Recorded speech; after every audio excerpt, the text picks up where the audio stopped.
From the outset, we knew that we wanted story to be one of the big pillars for the Force Unleashed franchise. It really heightens that sense of immersion. It gives you a character that you can relate to, it puts you into the story, and we wanted to tie into the overall saga as well.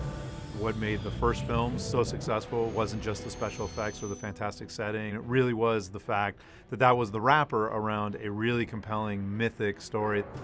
Vader is luring you back to him. Yes, I know!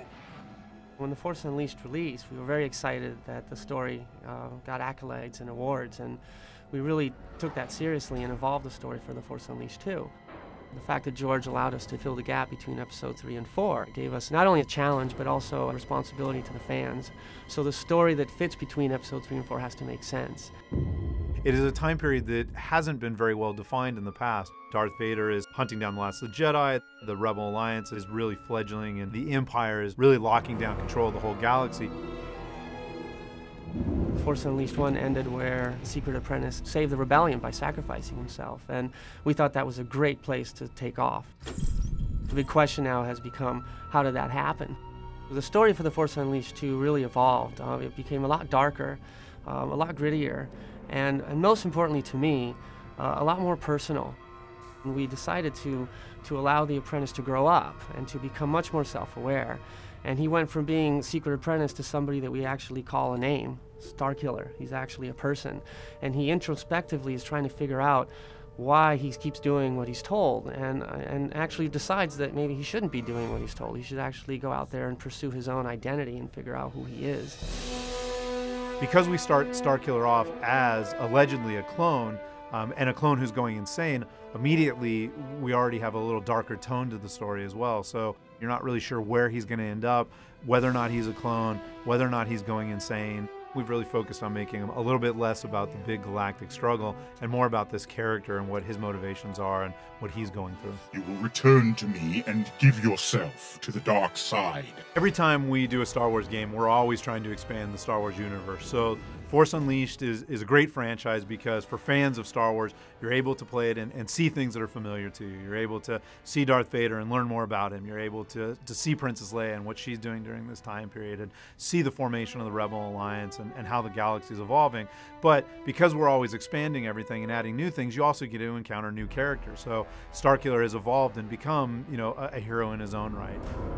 We wanted to continue the story of Starkiller, Darth Vader, Juno Eclipse, and General Kota. But with Force Unleashed 2, Boba Fett and Yoda play really key pivotal roles that are instantly recognizable to fans and make the story stronger. What's really cool about that is that it resonates to some of the things that you might remember for The Empire Strikes Back, where, for example, Luke was trying to figure out his self-identity, and he goes to Dagobah and meets the incredible Yoda. I'm looking for someone. Looking? Found someone you have, I would say. And goes to the Cave of Evil and uses that experience to get to the other side, much more aware, at least much more aware about what his next direction needs to be. We did something very similar for The Force Unleashed 2, where Starkiller, in the hunt for his identity, ends up in Dagobah. He, of course, comes across Jedi Master Yoda. However, he doesn't know who Yoda is. Yoda is just this kind of creature that he discovers guarding what we call the Cave of Evil, this place of immense power on Dagobah, where Luke Skywalker had his vision of Darth Vader in Empire Strikes Back. Something lost. A part of yourself, perhaps.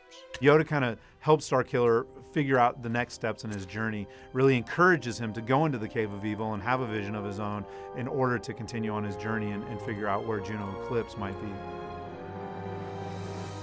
Early in the story process, one of the designers suggested, well, what if Boba Fett tried to spirit Juno Eclipse away? We know from a lot of the expanded universe that Boba Fett has been working for the Empire, and it made sense that Vader would hire somebody like Boba Fett to help him track down Starkiller. Boba Fett plays a key part in making sure that somehow Darth Vader gets to find Starkiller again. One of our mantras has been familiar but new. We really want to put elements into the game that feel familiar, but put a new spin on them or introduce things in a new way. I think that as a very young medium, we really haven't scratched the surface in terms of the types of stories we can tell and how different those stories can be from things like film or novels, and that's really exciting too. So I'm really glad that we're constantly focused on telling new stories and finding new ways to tell those stories too.